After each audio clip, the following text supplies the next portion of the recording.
Hello friends, నేను శరణ్యాని. ఇవాళ సంసారం ఒక సాగరం 48వ భాగం చదువుకుందాము. మనసులో మాట చెప్పుకోవడానికి ఒక స్నేహితుడు ఉండడం నిజమైన అదృష్టం అనుకున్నారా క్షణంలో ఆదిమూర్తి శేషగిరి. భార్యకి ఎలా చెప్పాలో అని బాధగా ఉన్నాడు శేషగిరి. అనిత వాళ్ళ ఇంటి దగ్గర దిగాడు శేషగిరి. యువరాజ్ ఎయిర్పోర్ట్లో తనకు ఒక అమ్మాయి ఎదురొచ్చి ఇచ్చిన కవర్ ఓపెన్ చేశాడు. ఏం రాసి ఉంటుంది అని నవ్వుకుంటూ తీశాడు. మీరు నాకు తెలుసు, నేను మీకు తెలియకపోవచ్చు. నా పేరు హంసిని.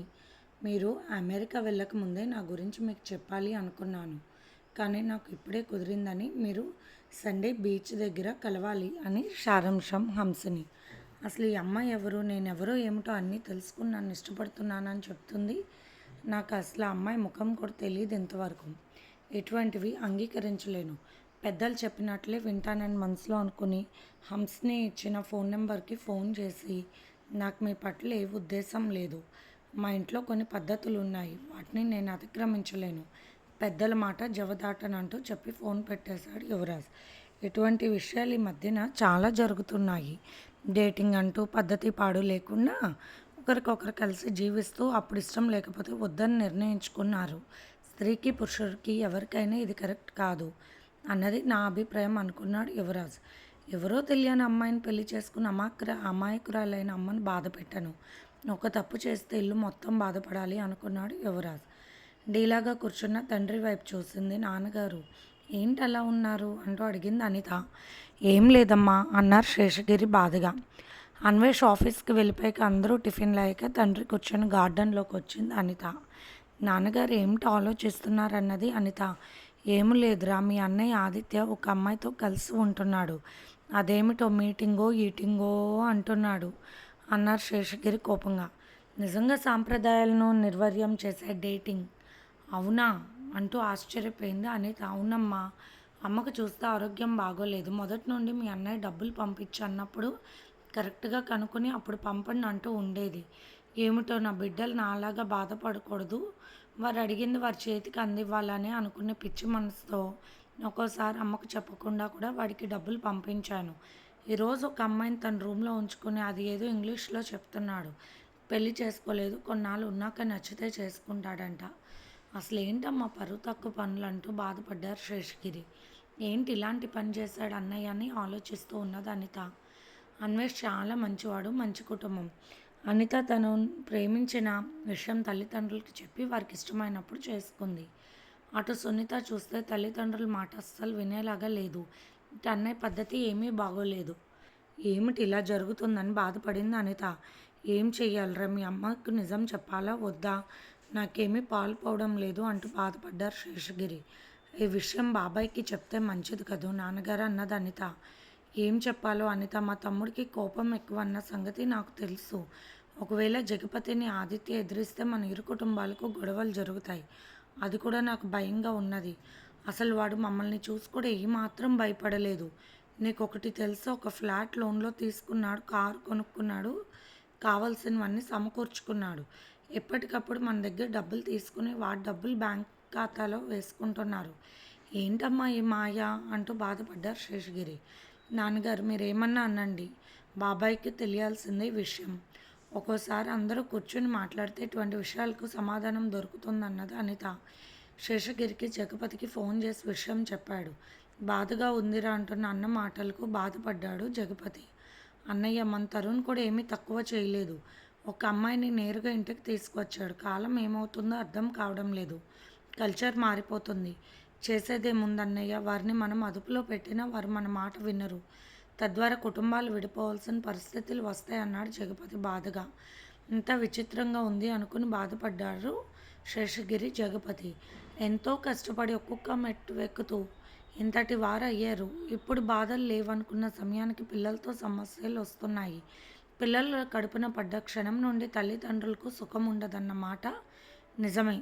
ఇది గ్రహించుకున్న పిల్లలు కూడా తల్లిదండ్రుల త్యాగాన్ని గమనించుకొని వారి మనసును నొప్పించక తాము తీసుకున్న నిర్ణయం మంచిదే అయితే పెద్దవాళ్ళు సలహాలు తీసుకుని వారిని ఆమోదం తీసుకుని అప్పుడు పెళ్లి చేసుకోవడం మంచి విషయం. కానీ మారుతున్న కాల చరిత్రలో అటువంటి పేజీలు లేవు అనుకుని బాధపడుతూ ఉన్నారు ఎవరికి వారు. సంసారం సాగరంతో సమానం. వస్తున్న ఈ అలలు ఎలా దాటాలో, ఏ అలకు ఎటువైపు వర్గాల్లో మెలకువలు తెలిసి ఉండాలో అని బాధగా అనుకున్నాడు శేషగిరి. జగపతి ఆదిత్యకు ఫోన్ చేశాడు. ఆదిత్య ఫోన్ లిఫ్ట్ చేయలేదు. హాయ్ హంసని, ఏం జరిగింది అంటున్నాడు ఆ యువకుడు. లేదు, జగముండి లొంగే రకంగా కాదు. వాడిని మార్చడం కష్టం అన్నది హంసని. కానీ ప్రయత్నించు, ప్రయత్నంలో సాధించలేము అన్న నమ్మకం కలిగేంత వరకు ప్రయత్నించు. ఆ జగపతి కుటుంబాన్ని నాశనం అయిపోవాలి, అందుకు నీ సహాయం కావాలి అన్నాడు కోపంగా యువకుడు. జగదీష్ హంసని వైపు కోపంగా చూశాడు. అందం ఉంది, తెలివి ఉంది, ఆఫ్టర్ ఆల్ నల్ల ముఖం వాడిని పడవేయలేకపోయావా అంటూ చిరాకుగా మాట్లాడుతున్న జగదీష్ వైపు చూసింది హంసని. నల్ల ముఖం తెల్లగా ముఖం అని ఉండదు. సమర్థవంతమైన మనస్తత్వం కలిగిన వాడిని పడవేయటం చాలా కష్టమని విసుక్కుంది హంసని. సుందరం బయటకు వచ్చాడు. ఏమిట్రా గోలా అన్నాడు. ఏం లేదు నాన్న, ఆ యువరాజుని పడవేయటం దీనివల్ల కాలేదంటూ విసుక్కుంటూ చెప్పాడు జగదీష్. సరేరా, మీ అమ్మ కలవరిస్తుంది అంటూ జగదీష్తో కలిసి ఇంటికి వెళ్ళాడు సుందరం. ఎక్కడికి వెళ్ళావురా, కంటికి కనిపించకుండా పోయి ఇన్ని రోజుల నుండి అన్నది సుబ్బలక్ష్మి. లేదమ్మా, నాన్న చెప్పిన పనులు చూసుకుంటూ ఉన్నాను, అందుకే ఈ మధ్యలో ఇంటికి రావడం కుదరలేదని చెప్పాడు జగదీష్. నాన్న చెప్తే తెలిసింది, ఈ మధ్యనే ఆ జగపతి అంకుల్ కొడుకు యువరాజుని చూపించారు నాన్న, వాడు మనకు విరోధి అని చెప్పారంటున్న జగదీష్ వైపు చూసి, అవును, పరమ విరోధి. అసలు వాడు ఉండవలసిన స్థానంలో ఉండవలసింది నువ్వురా అంటూ కోపంగా కళ్ళెర్ర చేసి చెప్తుంది సుబ్బలక్ష్మి. అసలు నాకేం జరిగిందో చెబితే కదా తెలిసేది, ఏ విషయమూ తెలియదని కోపంగా అన్నాడు జగదీష్. అవన్నీ చెప్పలేదా సుందరం అన్నది సుబ్బలక్ష్మి. ఆ సమయం రావాలని నేను చెప్పలేదు అన్నాడు సుందరం. కాసేపు సుందరం సుబ్బలక్ష్మి మాట్లాడుకున్నారు. ఆ సమయంలో తన రూమ్లోకి వెళ్ళి ఫ్రెష్ అవుతున్నాడు జగదీష్. సుబ్బలక్ష్మి భర్తను చంపేసిన తర్వాత సుందరంతో పారిపోయి బిడ్డను తీసుకుని వచ్చేసింది సుబ్బలక్ష్మి. జగపతి మీద జాహ్నవి మీద పగ ఉన్నవారు ఇరువురు ఒకటయ్యారు సుబ్బలక్ష్మి సుందరం. మనసంతా విషం నింపి పెంచారు జగదీష్ని. సరే, ఈసారి ఈ పని చేయ, తర్వాత నువ్వు చెప్పినట్లు చచ్చినట్టు వింటాడు యువరాజ్ అని చెప్పాడు సుందరం. ఆ రోజు జగపతి వాళ్ళ 5 స్టార్ హోటల్లో చిన్న సమస్య వచ్చింది. ఏదో గొడవ, పోలీసు వచ్చారు అనేసరికి ఇంగ్లీష్లో మాట్లాడగలిగిన యువరాజ్ వెళ్ళాడు అక్కడ గొడవ తీర్చడానికి. అక్కడ హంసని ఎవరితోనో గొడవ పడుతుంది. చూడండి సార్, రూమ్ ఇచ్చినట్లు ఇచ్చి రూమ్లోకి వెళ్ళేసరికి ఎవరో ఉన్నారు. నాకు భయం వేసింది. పరువు గల ఆడవాళ్ళకి ఇది ఎంత బాధ అంటూ కన్నీళ్ళు పెట్టుకుంది హంసని. హంస గదిలో నుండి ఎవరో వచ్చారో, గూడుపుటాని ఏమిటో ఏమీ తెలియని యువరాజ్ హంసని వైపు మాట్లాడి ఆ అమ్మాయి తప్పేమీ లేదన్నట్లు నిరూపించి పోలీసులను పంపించేశాడు. అసలు నువ్వు రూమ్లోకి వెళ్ళేసరికి వేరే వాళ్ళు ఎందుకున్నారు, నీ హోటల్లో ఏం జరిగిందంటూ అక్కడున్న సిబ్బంది అందరినీ కూడా మందలించాడు. నాకు తెలియదంటే నాకు తెలియదు అన్నారు అందరూ. మనిషిని గుట్టుగా లోపల పెట్టింది జగదీష్ని. లోపలికి కావాలని వెళ్ళింది హంసని. పోలీసుని పిలిచింది సుందరం. అన్నీ కావాలని జరిగిన విషయాలు, కానీ తెలియని వారికి అసలు ఏం జరిగిందో తెలియదు. పైగా హంసని ముఖం చాలా అమాయకంగా ఉండేసరికి యువరాజ్ నమ్మేశాడు. ఆ విధంగా ఒక అమాయకురాలు వేరే రాష్ట్రం నుండి వచ్చింది. ఏమీ తెలియక హోటల్లో తలదాచుకుంటే తనపై అగత్యానికి పాల్పడ్డారు హోటల్ సిబ్బంది అన్నది వివరించినది. అసలు ఏమీ తెలియని వివరాలు ఆ అమ్మాయిని కాపాడని అనుకున్నాడు. సరే, నేను క్షేమంగా మీ రాష్ట్రానికి ఫ్లైట్ ఎక్కిస్తానని చెప్పాడు యువరాజ్. ఇంతలో కింద జగపతి వచ్చాడు. హోటల్లో తన రూమ్లోకి వెళ్ళాడు. అక్కడ ఎవరో వెనక తిరిగి కూర్చున్నట్టు కనిపించింది. ఎవరు నువ్వు, లోపలికి వెళ్ళా వచ్చావు, ముందు బయటకు నడువు, ఎవరు అసలు నువ్వు అంటూ ఆ వ్యక్తి కనపడక కోపం తర్చాడు జగపతి. వేరే గుమ్మస్తాన్ని పిలిచేసరికి అతను వచ్చి, ఎవరు మీరు, లోపలికి వచ్చి కూర్చున్నారు ప్రొపరేటర్ సీట్లో అంటూ అతన్ని మందలించారు. అతను పైకి లేచాడు. అతని వైపు చూసిన జగపతి ఆశ్చర్యపోయాడు. అలాగే చూస్తూ ఉండిపోయాడు. నువ్వు సుందరం ఎందుకు వచ్చావు ఇక్కడికి, ఎంత ధైర్యం ఉంటే వస్తావు ఇక్కడికంటూ చాలా కోపంగా మాట్లాడాడు జగపతి. నేనేమీ రాలేదు, నీ కొడుకు నా మేనకోడలతో సహజీవనం చేస్తున్నాడు, కావాలంటే రా అంటూ గట్టిగా అరిచాడు సుందరం. లోపలికి వెళ్ళేసరికి స్పెషల్ రూమ్స్ వైపు తీసుకెళ్లాడు సుందరం. 104 రూమ్ దగ్గరికి వెళ్ళి కాలింగ్ బెల్ నొక్కాడు సుందరం. హంసని తలుపు తీసింది. ఏమిటి, ఎవరి అమ్మాయి అన్నాడు జగపతి కోపంగా. లోపలికి వెళ్ళు మిస్టర్ జగపతి అన్నాడు సుందరం నవ్వుతూ. లోపలికి వెళ్ళేసరికి మంచం మీద పడుకుని నిద్రపోతున్నాడు యువరాజ్. వద్దనే కొలిది నా జీవితం నాశనం చేశాడు, చూడండి కావాలంటే అంటూ ఫోన్లో ఫోటోలు చూపించింది హంసని. యువరాజ్ ఆమె మీద పడుకుని ఉండడం, ఆమె అర్ధనగ్నంగా ఉండడం, మిగిలిన 2 దృశ్యాలు కూడా వారిద్దరికి మధ్య సంబంధం ఉందన్నట్టు తెలుపుతున్నాయి. ఏంటిది, నా కొడుకు అలాంటి వాడు కాదు యువరాజ్ అంటూ పెద్దగా పిలిచాడు జగపతి. యువరాజ్ పలకలేదు. మనుషులను పిలిపించి తన స్పెషల్ రూమ్కి తీసుకెళ్ళి ఆ రూమ్లో పడుకోబెట్టించాడు మనుషుల చేత జగపతి. ఎలా ఉంది నీ భార్య అంటూ హేళనగా అడిగాడు సుందరం. విపరీతమైన కోపం వచ్చింది జగపతికి. కానీ సందర్భం కాదు, అసలు ఏం జరిగిందో ఏమీ తెలియదు. యువరాజ్ మగతలో ఉన్నాడు, లేవడం లేదు. నాకెందుకో భయంగా ఉంది అనుకున్నాడు జగపతి తన ఫ్రెండ్ శ్రీకాంత్కి ఫోన్ చేస్తే వచ్చాడు.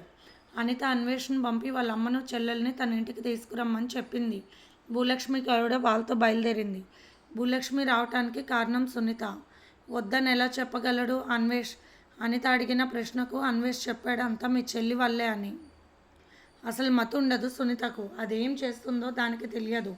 ఇంట్లో అసలే కష్టకాలం. సావిత్రి హాల్లో పడుకుని ఉన్న శేషగిరి దగ్గరకు వెళ్ళారు. ఏంటండి అలా ఉన్నారు అంటూ ప్రశ్నించింది సావిత్రి. ఏమీ లేదు సావిత్రి, నువ్వు చెప్పిన మాట అక్షరాల నిజం. ఆదిత్యకు అంత డబ్బు ఎందుకు అవసరమని తెలుసుకోకుండా ఇవ్వకూడదని చెప్పావు. నేనే మూర్ఖంగా ప్రేమతో ప్రవర్తించాను. దానికి శిక్ష అనుభవించవలసిన పరిస్థితి నేనే కల్పించానంటూ బాధపడ్డారు శేషగిరి. ఏమైందంటూ కంగారుగా అడిగింది సావిత్రి. అప్పటికే వారి పక్కగా నిలబడి వింటున్నది. అనిత సునీతను ఒక పక్కకు తీసుకెళ్ళేందుకు ఇప్పుడు అత్తను తీసుకొచ్చావు. మనకు వచ్చిన పరిస్థితి మామూలు పరిస్థితి కాదు. ఎవరిని తీసుకురాకూడదు. ఎందుకు అత్తను తెచ్చావంటూ బుద్ధుందా అంటూ కోపడుతుంది అనిత. అసలు అత్త అంటే నీకెందుకు అంత కోపం అక్క? మన మంచి కోరుకునే అత్త పట్ల నీకెందుకు అంత నిర్లక్ష్యం? మనకు కష్టకాలం వస్తే అత్త మనకు తగ్గట్టు మంచి చెప్తుంది, చెడు చేసే మనిషి కాదు అన్నది సునీత. అయ్యో రామా, నీకు ఇప్పుడు తెలుస్తుంది అత్త అసలు అవతారం అంటూ కోపడుతుంది అనిత. సైలెంట్గా కూర్చునే సునీతకు ఆదిత్య చేసిన పని వివరంగా చెప్పింది అనిత. శేషగిరి సావిత్రి మాట్లాడుకునే మాటలు విన్న భూలక్ష్మి కోపంతో ఊగిపోయింది. నాకు తెలుసు మీరు ఇలాగే చేస్తారని. అసలు నా కూతుర్ని చేసుకోవడం నీ కొడుకు ఇష్టం లేక నువ్వే నాటకం వేషాలు వేసావు. నువ్వు మామూలు దానివి కాదు కదా అంటూ వెటకారంగా కోపంగా మాట్లాడుతూ ఉన్నది భూలక్ష్మి. ఏం మాట్లాడుతున్నావు భూలక్ష్మి? వదినని నిందిస్తున్నావు ఎందుకు నువ్వు? ఏమీ తెలియకుండా అన్నాడు కోపంగా శేషగిరి. లేదన్నయ్య, నా కూతుర్ని తన కోడలుగా చేసుకోవడం అస్సలు ఇష్టం లేదు వదినకు అంటూ ఎన్నో ఆశలు పెట్టుకున్నాను నేను. ఇప్పుడు ఇలా చేశాడు. ఆదిత్యకు వాళ్ళ అమ్మంటే చాలా ఇష్టం. ప్రతి పని కూడా తల్లికి ఇష్టం లేనిదే చెయ్యడు అంటూ నోటికొచ్చినట్లు నిందించడం మొదలుపెట్టింది భూలక్ష్మి. అన్వేష్ అనిత వాళ్ళు ఉన్న రూమ్ డోర్ కొట్టాడు. మీ అత్త లేనిపోని గొడవ మొదలు పెట్టిందని చెప్పాడు. నువ్వు ఆ టింగర్ మొహంది తీసుకొచ్చారుగా. అర్థం పద్దం లేని ఆలోచనలు కలిగిన అత్తను పడాలి తప్పదు అంటూ కోపంగా వెళ్ళింది అనిత, సునీత, అన్వేష్ అందరూ కూడా శేషగిరి వాళ్ళు ఉన్న రూమ్ దగ్గరికి వచ్చేశారు. నేను చెప్పానంటావేంటి భూలక్ష్మి? నాకెట్లా తెలుస్తుంది? పిల్లలకి ఇష్టమైతే నాకు కష్టం ఏముంటుంది అంటూ బాధగా అడిగింది సావిత్రి. ఆదిత్య మంచివాడివే, నువ్వే వాడి మనసు చెడగొట్టావు. నా కూతురుని చేసుకుంటే నీకేమీ రావు. నీకు అట్లా కానుకలు గొప్పింటి వాళ్ళు కావాలి. మా దగ్గర అంత లేదు కదా అంటూ కోపంగా ఊగిపోయింది భూలక్ష్మి. శేషగిరికి చాలా బాధ కలిగింది అతనికి. నేను ఇక్కడ దిగడమే తప్పు. ఏదో పెద్ద కూతురు దగ్గర మనసులో బాధ చెప్పుకుందామని వచ్చాను. సావిత్రిని తీసుకురమ్మని చెబితే అందరినీ తీసుకొచ్చాడు అన్వేష్ అని బాధపడ్డాడు శేషగిరి. ఎలా అంటే అలా అనుకోవద్దత్తా. అమ్మకేం తెలుసు అసలు సౌమ్యంగా ఉండే మా అమ్మని ఎందుకు మీరు నిందిస్తూ ఉంటారు? ఇంకొకసారి మా అమ్మని ఒక్క మాట అంటే నేను ఊరుకోనంటూ అనిత చాలా కోపంగా మాట్లాడింది. మీ అమ్మ బండారం తెలిస్తే అందరూ చీ అంటూ ముఖం మీద వస్తారంటున్న భూలక్ష్మిని కొట్టడానికి పైకి లేచాడు శేషగిరి. ఏ అన్నయ్య, రోషం పొడుచుకొచ్చిందా? దేవదాస్ కావాల్సిన దాన్ని పెళ్ళం చేసుకున్నావు కదా, కాని కులం దాన్ని నీ భార్యగా కలుపుకున్నావు కదూ. ఆ బుద్ధులు ఎక్కడికి పోతాయి? పెద్ద కొడుకు అదే వచ్చింది. నీ పెద్ద కూతురికి ఆ బుద్ధి వచ్చిందట్టు 7 తరాలు ఇటు 7 తరాలు చూసి పెళ్లి చేసుకోవాలంటారు. నీ వల్ల వంశం భ్రష్టు పట్టిపోయిందంటూ తోక తొక్కిన తాచులా చెల్లరేగిపోయింది భూలక్ష్మి. అనిత, సునీత, అన్వేష్, శేషగిరి అందరూ అలాగే చూస్తూ ఉంటే స్పృహ తప్పి పడిపోయింది సావిత్రి. శేషగిరి కంగారుగా సావిత్రిని లేపుతున్నాడు. అతని తల్లి ముఖం మీద నీళ్ళు చల్లింది. సునీత కోపంగా చూస్తూ ఉంది. పెద్ద గొప్పదానిలాగా అందరూ నెత్తిన మీద పెట్టుకున్నారు. అమ్మ, నా అత్తకు అన్నీ తెలుసు కాబట్టి అందుకే అంత బాధపడేది అమ్మ గురించి అని స్పృహ తప్పడిపోయిన తల్లి దగ్గర కూడా వెళ్ళలేదు సునీత. అన్వేష్ కంగారుగా చూస్తున్నాడు అత్తగారి వైపు. నిజమే, ఒక్కోసారి కాల పరిస్థితులు అలాగే ఉంటాయి. కడుపున కన్న వాళ్ళని కూడా అర్థం చేసుకోలేని పరిస్థితులు. కొన్నాళ్ళ పరిచయంతోనే వారిని అభిమానిస్తారు మనసున్న వాళ్ళు. సావిత్రి తట్టుకోలేకపోయింది. తనపై వచ్చిన అభియోగానికి తనకొక మంచి జీవితం ఇచ్చిన భర్త సన్నిధిలో ఆ విషయాన్ని ఎప్పుడో తను మర్చిపోయింది సావిత్రి. కానీ ఒక్కసారిగా మాటలు తను ఎంతో అభిమానించి ఆడబడుచు నోటి వెంట విని భరించలేకపోయింది. అన్వేష్ వెళ్ళి డాక్టర్ని తీసుకొచ్చాడు. సావిత్రికి ఇంజెక్షన్ చేశారు. మెలకు వచ్చింది. తల వంచుకుని ఎవరి వైపు చూడలేకపోయింది సావిత్రి. నిజమే, కూతుళ్ళు అల్లుడు భర్త ముందు సొంత ఆడబడుచు అనకూడని మాటలంటే ఆమె మనసు బాధతో భరించలేక తల కూడా ఎత్తలేని పరిస్థితిలో ఉంది. శేషగిరి ఆందోళన నిండిన స్వరంతో సావిత్రి ఎలా ఉంది నీకు అంటూ పలకరించాడు. డాక్టర్ గారు బయలుదేరుతూ శేషగిరి వైపు చూసి రమ్మన్నట్టు సైగ చేశారు. శేషగిరి డాక్టర్ గారి దగ్గరికి వెళ్ళారు. మేడం గారికి అన్ని టెస్టులు చేయాల్సి ఉంటుంది, నాకెందుకో అనుమానంగా ఉంది సార్ ఆమె ఆరోగ్య విషయంలో అన్నారు. డాక్టర్ ఏంటి మీరు అనేదంటూ భయపడిపోయాడు శేషగిరి. ప్రతిదానికి వైద్యం ఉంది సార్, మీరు భయపడొద్దు, ఆమెకు కంగారు పెట్టొద్దు, మీరు రేపు ఉదయమే ఆమెను పరగడుపున తీసుకురండి హాస్పిటల్కి అని చెప్పి వెళ్ళిపోయారు. భూలక్ష్మి ఏడుస్తూ కనీసం నా కూతుర్ని ఇంటి కోడలుగా చేసుకుంటే ఏమవుతుందంటూ అన్న మీద విరుచుకుపడింది. సునీత కూడా కోపంగా చూస్తూ ఉంది వాళ్ళ అమ్మ వైపు. అనిత మాట్లాడుతూ అత్తయ్య పరిస్థితి చూస్తూ కూడా ఎలా అడుగుతున్నారు మీరు? అలా పిల్లలు పెరిగాక వారి ఇష్టాన్ని బట్టి వారు ఉంటారు, అంతెందుకు నేను అంతే. జరిగేవి మా ఇష్టాన్ని బట్టి జరిగే ఆ విషయానికి అమ్మ పుట్టుకకు సంబంధం ఏముంటుంది? మరొకసారి మీరు ఈ మాట అంటూ ఇక వేరే మాట అనబోయినా అని తను వారించాడు శేషగిరి. ఎందుకు భూలక్ష్మి అలా మాట్లాడాం మీ వదినను అనగానే అన్వేష్ బయట పని ఉన్నట్లు వెళ్ళిపోయాడు. ఒక్కో సందర్భంలో పక్కకు వెళ్ళడమే మంచిదని తెలిసిన సంస్కారవంతుడు. పల్లెటూరులో తినడానికి తిండి లేకుండా తాగుబోతులాక బాధ్యత లేకుండా ఉన్న నన్ను ఈరోజు ఇంతటి వాడిని చేసింది ఎవరు? మీ వదిన కాదా అన్నాడు శేషగిరి కోపంగా. పెద్దొదిన ఎన్నో కష్టాలు పడింది నీతో, తాగుతూ ఆమెను ఒక్కరోజు ఆయన సుఖపెట్టావా? ఈ వదిన అందగత్తే, పైగా డబ్బు కూడా ఉంది, అది ఏ విధంగా వచ్చిందో కూడా నీకు తెలియదు, నాకు తెలియదు. పుట్టిన వంశం చరిత్ర అలాంటిది కదా మరి అన్నది వెటకారంగా భూలక్ష్మి. మనం చాలా బాగా పుట్టాం కరెక్టే, ఇసుమంత బుద్ధి కూడా లేని దానివి నువ్వు. నీ భర్తను ఎత్తనివ్వకుండా అదుపజ్ఞాల్లో కూర్చోబెట్టినా నువ్వు మాట్లాడుతున్నావా మంచి చెడు గురించి? పుట్టింది ఏ వంశంలో అన్నది కాదు ప్రశ్న, పెరిగిన తర్వాత వారి పద్ధతులు వారి అభిప్రాయాలు ఎలా ఉన్నాయన్నదే ముఖ్యం. అసలు ఎప్పుడో మర్చిపోయిన విషయాన్ని నువ్వు పిల్లల ముందు ఇలా మాట్లాడకూడదన్న సంస్కారమే లేదు నీకు. మీరు పల్లెటూరులో బాధపడుతూ ఉంటే మిమ్మల్ని పట్నం పంపించమని చెప్పింది మీ వదిన, మీకు ఒక అవకాశం ఇవ్వాలని చెప్పింది ఆమె.